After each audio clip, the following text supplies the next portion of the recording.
Yo guys, I'm Yellow, a hardcore PC gamer, a Norwegian as they come. So today I figured we should talk about the mental game in CSGO, and this is gonna be a little bit split. It's gonna be low level and high level mentality. So if you play CSGO and you got random teammates or teammates you do know, whether or not you have decided to, you know what, I'm gonna queue with these 2, 3, 4 other people or not. Taking care of their mental health, depending or external to yours, is still an important thing in the end of the day. I guess this could become a little bit more important if you're like a strat caller, or if you're an in-game leader, or anything of the like that might have a little bit more impact on your teammates if you do a lot of calling and such. The mid-rank calls as well, naturally. But that aside, the theme is that if you don't take care of your teammates' well-being in terms of their mental health, they can and or will turn against you at the worst scenarios, in which a lot of times you'll find yourself in matchmaking queuing with players that literally they just tilt after 2 lost rounds. The 2 first one, yeah, they lost a pistol round and they were looking at somebody not being able to clutch, and then they, you know, maybe played incredibly terribly themselves in the second round.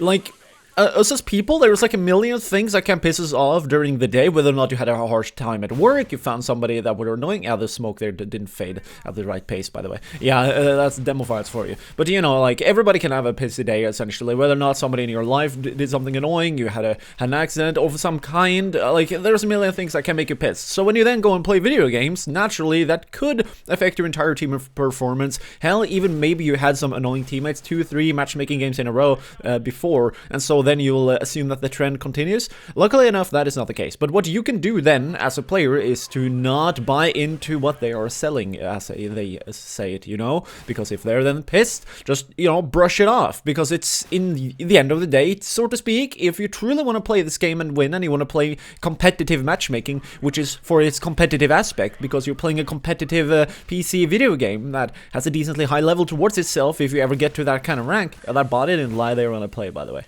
And then I didn't see the other guy. It was ridiculous. But yeah, what you can do then is just, you know, go against what they are, you know, showing off as a trend in terms of whether or not they want to cooperate with you or not, almost regardless of their language. However, if you cannot communicate with them properly, then things become different.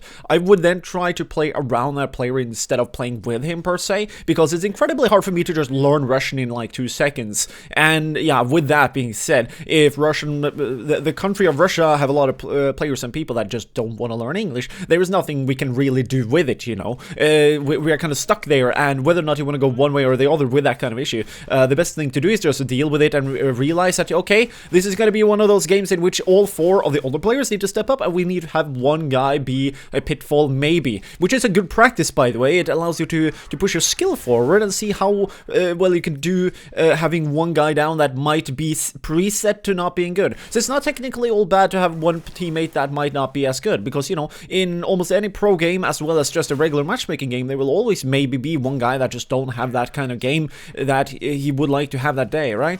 So moving over then to the raw mentality aspect, and what you can do in this aspect is to try and push the guy forward every single time, which can be a bit difficult, by the way, because not everybody will respond to any kind of type of information as they should.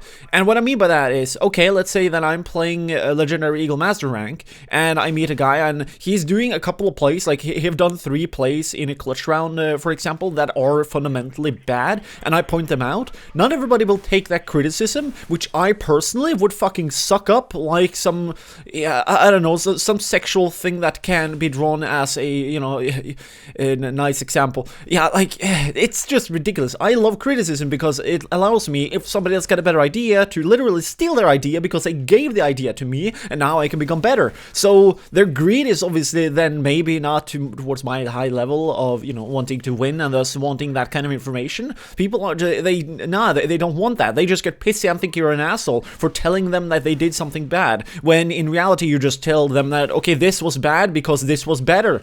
So that kind of disconnect can screw with a lot of players and people. If you identify those that get a little bit overly butthurt because they didn't do it that well, they're probably taking the rank a little bit too seriously. They're taking video game a little bit too seriously, even though, again, I mean, it's competitiveness. So I kind of get that kind of blind zone that they're trapped within, it seems like.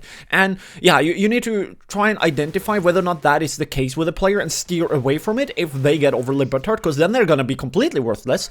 or not, you know.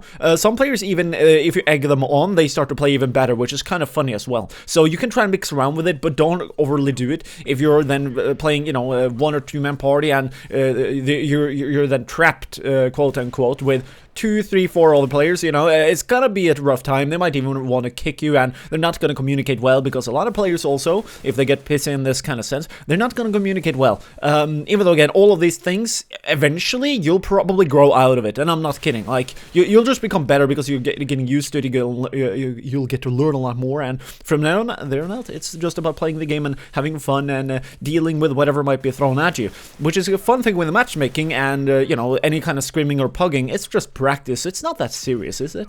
Hopefully people learn something about how to deal with other people in terms of the mental setting. If you want to support the channel, we got the Patreon page. Feel free to take a look at that in the description below. Anyways, thanks for watching. Thanks for the support, you awesome people. Have a nice day, and don't get beastified when you play.